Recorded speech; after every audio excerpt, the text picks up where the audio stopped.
In this video, I'm going to demonstrate two trend following strategies which have been working for at least 20 years now. One of them works on the 60-minute chart and the other works on the 30-minute chart, but they both use the good old Bollinger Band indicator to identify the trade setups.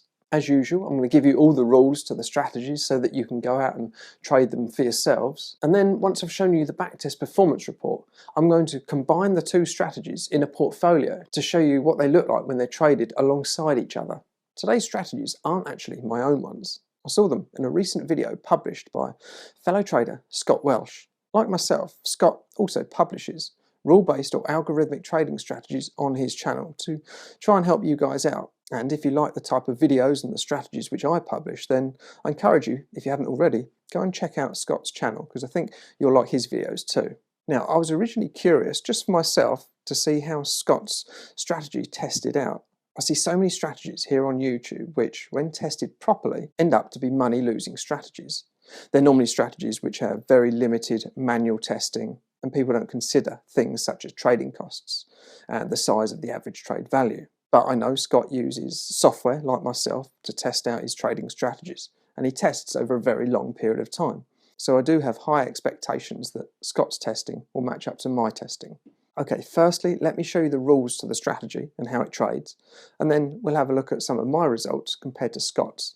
I'll show you examples of these trades on a chart in just a moment, but firstly, let's just run through the rules. We're going to be looking at two different versions of this strategy. So strategy number one, and both the versions work for pound-yen forex pair. We're going to be looking at the 60-minute chart here on version 1. We're going to be using Bollinger Bands on our chart. So number one, we want to buy the next bar at the open if the close crosses above the upper Bollinger Band, and do the opposite to sell short. Sell short next bar at the open if the close crosses below the lower Bollinger Band. So we're looking for the close at an extreme level or outside of the Bollinger Band. The Bollinger Band settings that Scott uses are 100 and then 3 and -3 for the standard deviation. Stop loss is 200 pips, profit target 350 pips. And then we're going to be using a timed exit of 450 bars for the long trade, so that's 450 hours, or 430 bars for the short trades.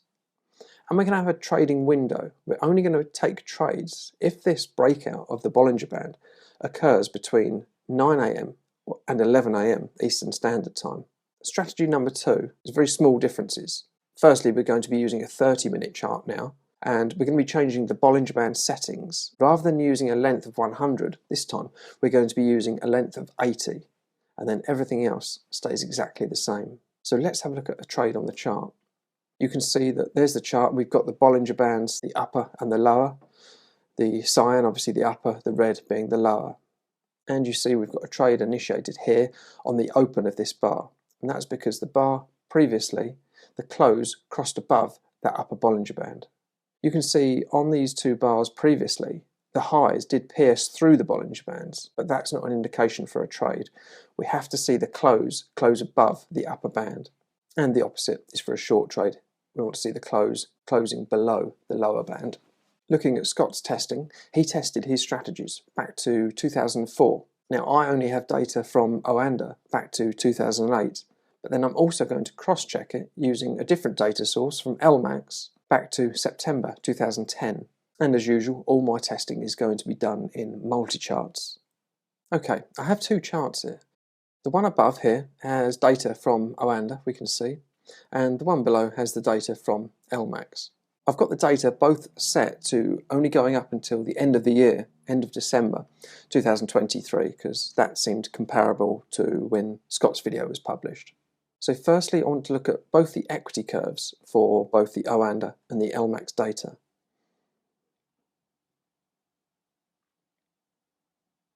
And I've purposely made them a little bit shorter than my normal full screen equity curve to try and match up and make it look a bit more like Scott's.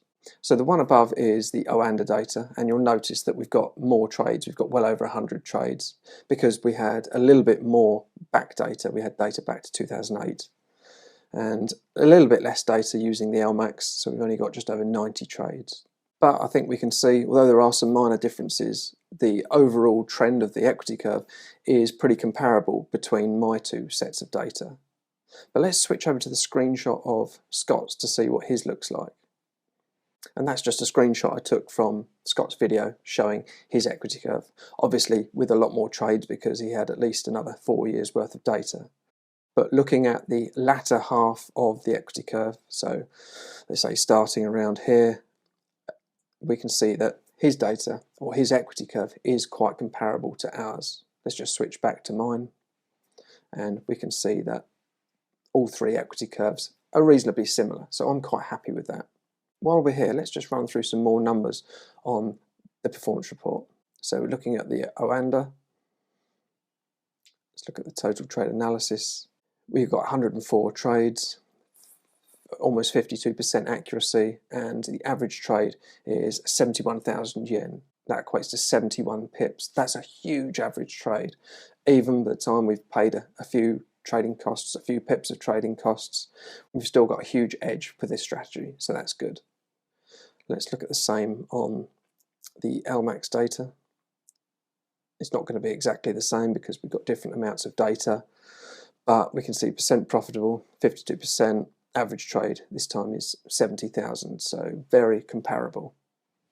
Immediately we can see from my testing using the two different sources of Forex data that the results are pretty much comparable to Scott's.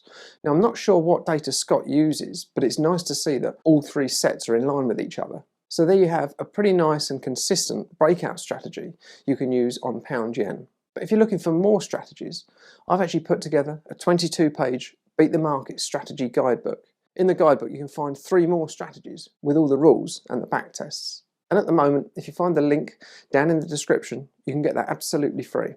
And if 3 strategies aren't enough, then you can enroll in my popular trading course.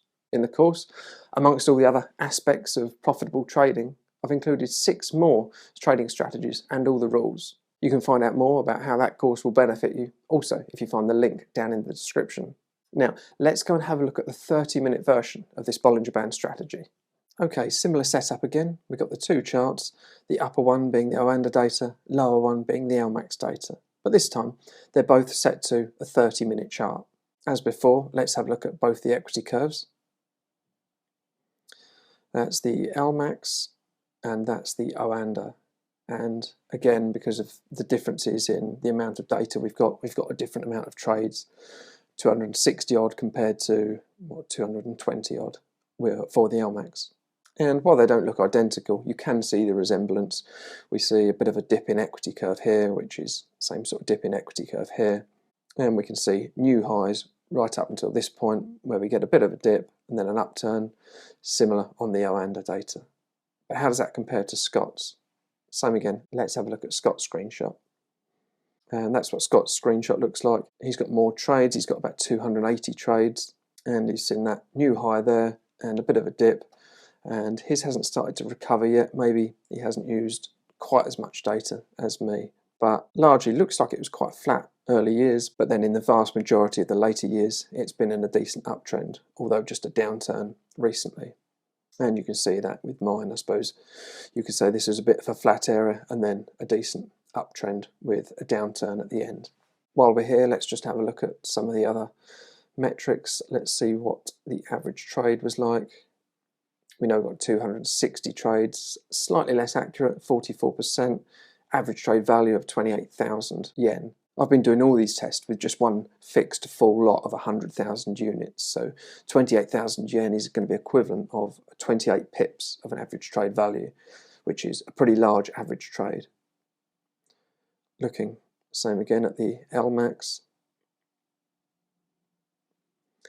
47% profitable and an average trade of 32,000 or 32 pips.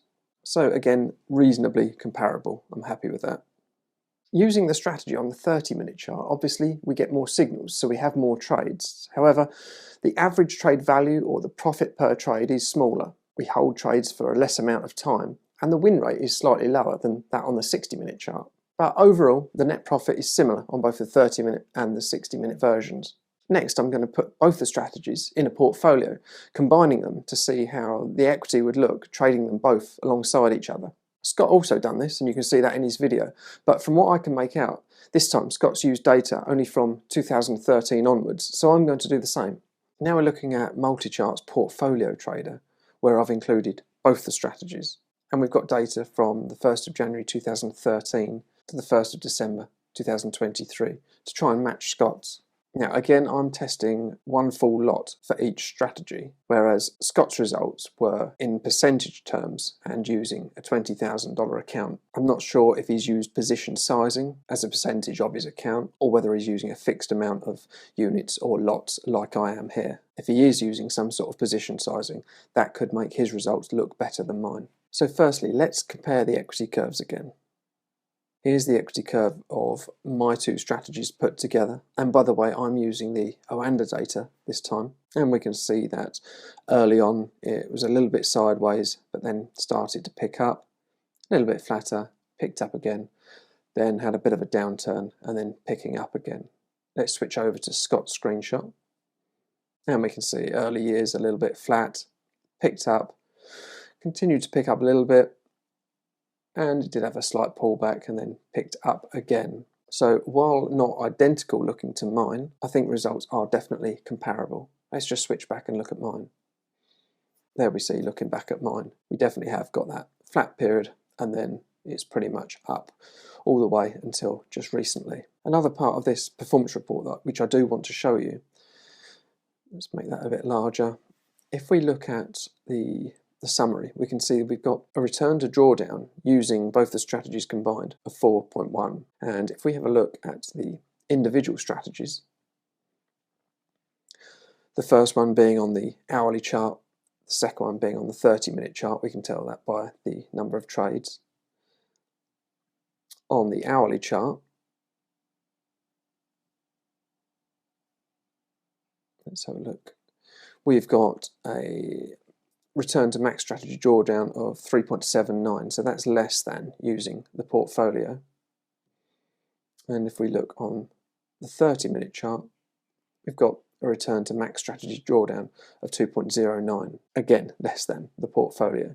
So putting the portfolio together gives us a higher net profit compared to the drawdown. And that's what good portfolios should do. They should increase the profit while reducing the drawdown. So considering the equity curves again of the portfolio, I'm quite happy that mine is reasonably comparable to that of Scott's. So we can see there are benefits to trading the strategies both together or alongside each other in a portfolio.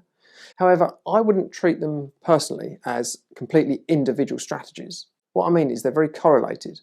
When we see an extreme up move or an extreme down move in pound yen, both strategies are going to be in the same direction. They're going to get on that same move. What I would do is I would take my allocated capital or my allocated risk that I would apply just for one strategy, and then I'd halve it, and then I would trade half on the 30-minute version of the strategy and then the other half on the 60-minute version. And that means you're going to get benefits of trading it as a portfolio, but you're not going to be overexposing yourself on pound yen, okay?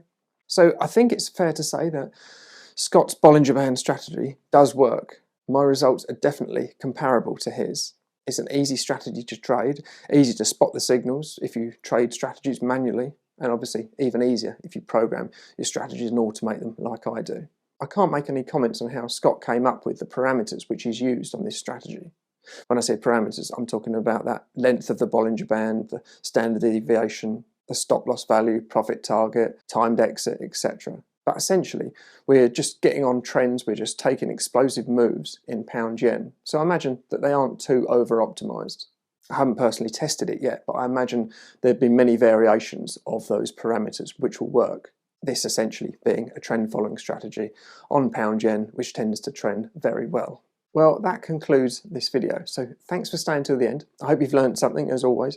And a big thanks to Scott for sharing this strategy in the first place on his channel. If you have enjoyed the video, then please give it a thumbs up, and I hope to see you next time on the next video. But until then, this is Jared Goodwin, and thank you.